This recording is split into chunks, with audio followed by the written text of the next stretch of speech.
Hey everyone, how's it going? Welcome back to Chef Vic Cuisine. Today, we're making some steak kebabs. Perfect for the summer, but this recipe is made so you can enjoy it year-round. The marinated juicy sirloin is top tier, and the combined vegetables make for an amazing dish. So, let's get started.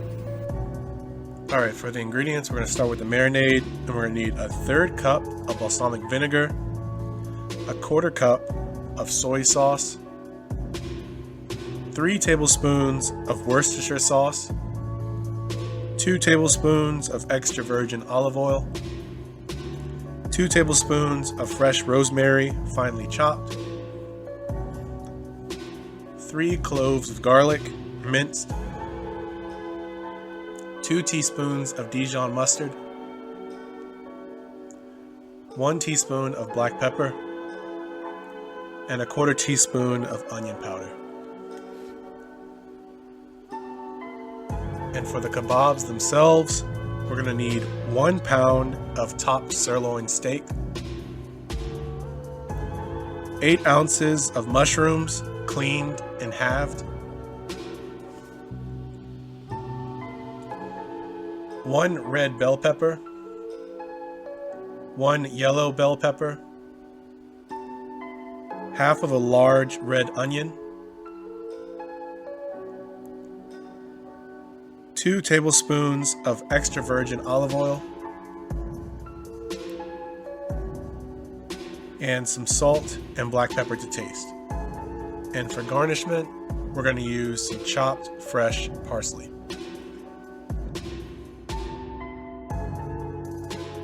Alright, so to get things started, we're going to prepare all the ingredients we need for our marinade. Starting with our rosemary, all you need to do is remove most of the stems from the rosemary, and then finally chop up the leaves into tiny pieces, and then you can go ahead and set that aside. Follow that up with mincing our garlic, and since we're using 3 garlic cloves, I find it really easy to just use a garlic press to create those fine, tiny pieces of garlic. And with that, the hard part of making the marinade is pretty much over. All you need to do now is take a medium-sized bowl and add in your balsamic vinegar, the soy sauce, your Worcestershire sauce, the extra virgin olive oil, the rosemary you just chopped up, your minced garlic, following that up with some Dijon mustard, black pepper, and onion powder. And of course, that good old like button too. So you want to whisk all these ingredients together until they're well combined, and this creates your marinade. And in all seriousness, thank you all for liking this video. It really helps push the channel out to more people and helps promote that good old YouTube algorithm. So moving on to our top sirloin. Liberally season both sides of your steak with a generous amount of kosher salt, as well as freshly ground black pepper, pressing the seasoning into the flesh of the meat. Now what you want to do is cut the steak into 1.5-inch square pieces as best as you can, as you want an even cook for each piece of steak. So once we're done cutting up our steak, we can set that aside for now while we move on to cutting our vegetables. Starting with the yellow pepper, all you want to do is remove the stem and create thin slices of the pepper, removing the seeds and the inner membranes as well. And then once you have the slices of pepper, you want to aim for 1.5-inch size pieces as well, just to keep some uniformity with your kebabs.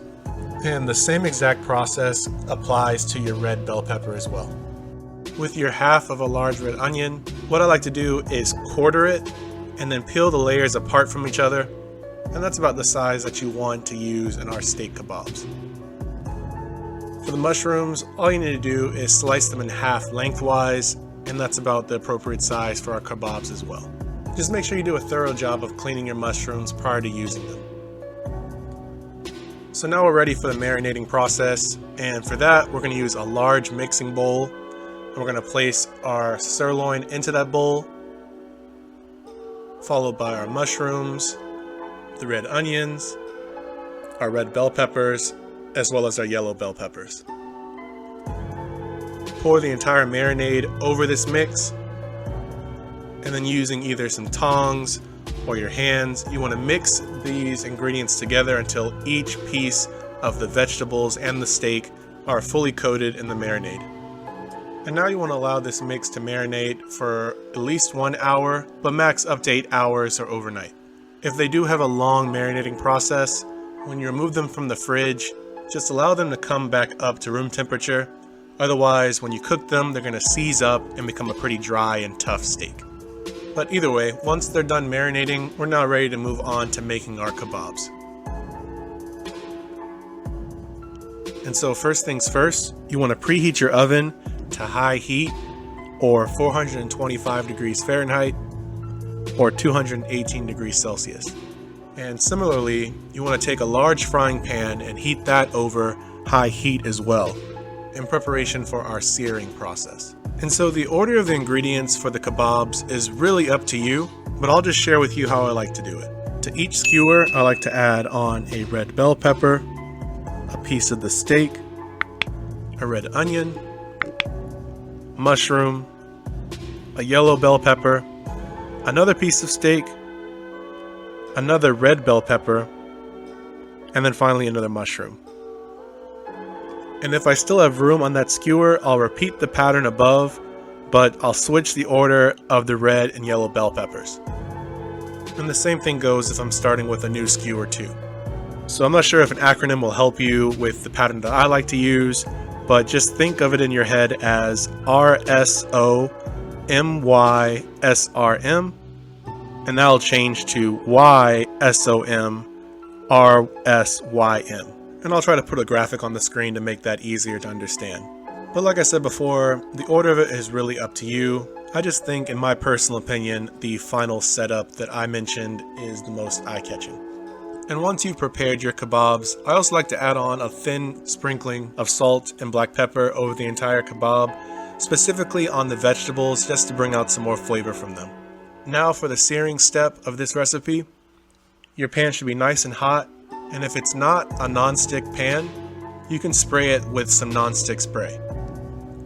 But here, all you need to do is take about 5 to 10 seconds of placing the kabobs on the pan to create a nice sear before turning them and searing the next side. Repeating this until all sides of your kabobs are nice and seared.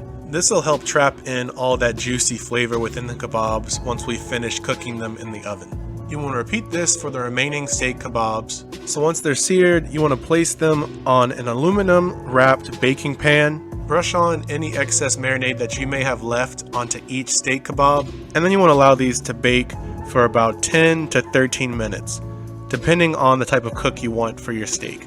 And while they're baking, this is the perfect time to chop up that parsley as a perfect garnishment for this dish. Once they're done cooking, you can remove them from the oven, and finally garnish them with that freshly chopped parsley, serve them immediately, and enjoy. And just like that, you've made steak kebabs right at home. And not just right at home, but any time of the year. That's what I really like about this recipe, is that you don't need a grill to make it, and you still have that outer texture as if you did grill them. And for a variation of this recipe, feel free to use another cut of steak for these kebabs as well. The sirloin is just my favorite for a kebab, and it always turns out delicious. As always, this recipe and many more can be found in my cookbook, Chef Vic Cuisine Volume 2, Elevating Your Inner Chef. And that's available on Amazon, and I'll be sure to leave a link to that in my description box.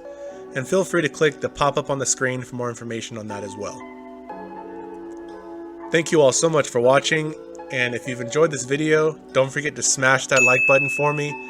And if you want to see more recipes like this one, feel free to subscribe as well. And don't forget to hit that bell icon to be notified when my next video drops. And sharing is caring, so if you've enjoyed this video and feel like other people would like it too, feel free to share this to all your families and friends as well. And stay tuned for next week, where I show you how to make sweet potato fries 2 ways, the sweet kind and the savory kind. So I hope with that recipe next week, it'll be a real crowd pleaser. Well, thanks again for watching. I truly do appreciate it. You guys are all the best. Feel free to check out more recipes on my page now, and I'll see you next week on another episode of Chef Vic Cuisine. And until then, peace.